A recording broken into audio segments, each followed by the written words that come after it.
Hello all, welcome to Manoj journey. ప్రతి ఒక్కరికి ఎక్కువ డౌట్స్ ఉండేది మెడికల్ అండ్ డీవీ కోసమే.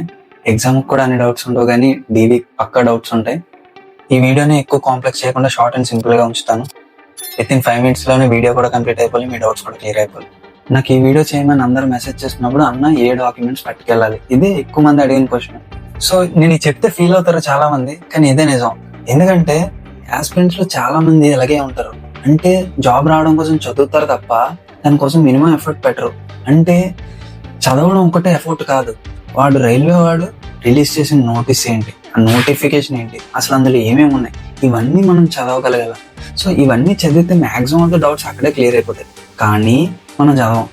సపోజ్ ఇప్పుడు డాక్యుమెంట్స్ గురించి అడిగిన వాళ్ళు కూడా ఏంటి, ఇప్పుడు నీట్గా రిలీజ్ చేశాడు, అసలు ఎవడెవడికి ఎప్పుడు ఏంటి డేట్స్ అన్నీ నీట్గా ఉన్నాయి. సో ఆ డేట్స్ చూసుకొని ఆ రోజు వెళ్ళొచ్చు. ఏ డాక్యుమెంట్స్ అనేది కూడా ఆ లిస్ట్ లో క్లియర్ గా వెళ్తే 14 and 15 pages క్లియర్ గా మెన్షన్ చేసాడు, అసలు ఏ డాక్యుమెంట్స్ పట్టుకెళ్ళాలి, ఎక్కడ అప్లోడ్ చేయాలి, ఇది అంతనా. కానీ మనం చదవం. ఎవడో ఒకడు యూట్యూబ్ లో చెప్తాడు, అది ఫాలో అయిపోదాం అంతే. ఎవడో ఒకడు రాంగ్ చెప్పాడు అనుకో, అప్పుడు మీకు దోల తీరుతుంది. సో మీకు దోల తీర్చుకోవడానికి నా దగ్గరికి వచ్చారు కాబట్టి నేను క్లియర్ గా ఏ డాక్యుమెంట్స్ పట్టుకెళ్ళాలని ఆ నోటీస్ నేను డిస్ప్లే చేస్తాను. మీరు డిస్ప్లే చేసినవే పట్టుకెళ్ళండి, అవే చూడండి. అందులోనే మీకు అసలు ఏమేమి పట్టుకెళ్ళాలి, ఎన్ని కాపీస్ పట్టుకెళ్ళాలి అన్ని క్లియర్ గా మెన్షన్ చేశాడు. అండ్ లింక్స్ కూడా ఇచ్చాడు. ఆ లింక్స్ లో మనం అప్లోడ్ చేయాలన్నమాట. మన డాక్యుమెంట్స్ ఎలా అప్లోడ్ చేయాలి, ఏంటి అప్లోడ్ చేయాలో కూడా ఇచ్చాడు. మీరు ఒక్కసారి చదివితే తెలుస్తుంది. జస్ట్ చదవండి, ఏమీ ఉండవు. చూడండి, ఫొటోస్, సిగ్నేచర్, ఐడెంటిఫికేషన్ మార్క్స్ అందులో అప్లోడ్ చేయమన్నాడు, అది అయిపోద్ది. లింక్ కూడా వాడే ఇచ్చాడు. అది కాకుండా డాక్యుమెంట్స్ ఏమేమి పట్టుకెళ్ళాలో కూడా క్లియర్ గా మెన్షన్ చేశాడు పాయింట్స్ వైజ్. ఏంటి, ఈ ఈక్వల్ లెటర్ అనేది ఒకటి వస్తుంది, అందులో మెన్షన్ చేసిన ఒరిజినల్ డాక్యుమెంట్స్ ఏమేమి ఉంటే 10th, నీ హైయెస్ట్ క్వాలిఫికేషన్, దేని మీద అయితే పెట్టుకున్నావు ఆ డాక్యుమెంట్స్, క్యాస్ట్, టీసీ, స్టడీ, ఇవే పట్టుకెళ్తావు, ఆధార్ కార్డు, ఒరిజినల్స్. సో వాడు మెన్షన్ చేస్తాడు క్లియర్ గా. ఈక్వల్ లెటర్ కూడా చూడకపోతే మీకు జాబ్ వద్దు అన్నట్టే. దాని తర్వాత ఏంటి, passport size photos 3 and stamp size photos 3.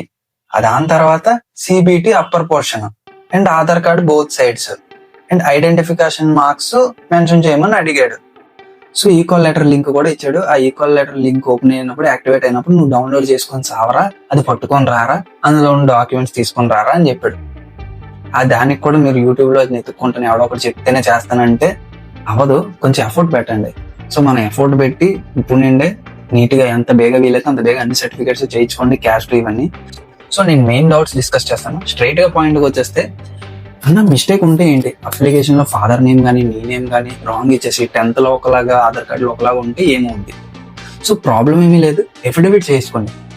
ఒకవేళ మీకు ఓబీసీ సర్టిఫికేట్లో కానీ క్యాస్ట్ సర్టిఫికేట్లో కానీ మిస్టేక్ ఉంటే మీరు మళ్ళీ కొత్త ఓబీసీ సర్టిఫికేట్ కానీ కొత్త క్యాస్ట్ సర్టిఫికేట్ కానీ చేయించుకోవాలని క్లియర్గా మెన్షన్ చేశాడు.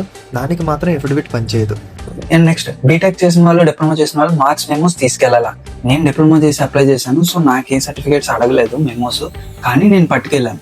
సో పట్టుకెళ్ళడం చాలా మంచిది. ఎందుకంటే నీ సర్టిఫికేట్ చూసి వాళ్ళు స్టాంప్ ఇవన్నీ వెరిఫై చేస్తారు. వెరిఫై చేసినప్పుడు నీకు డౌట్ వచ్చింది అనుకో, ఇది ఫేక్ సర్టిఫికేట్ తెచ్చాడని మార్క్స్ మెమోస్ కూడా అడుగుతారు. సో అందుకు నువ్వు పట్టుకెళ్ళాలి.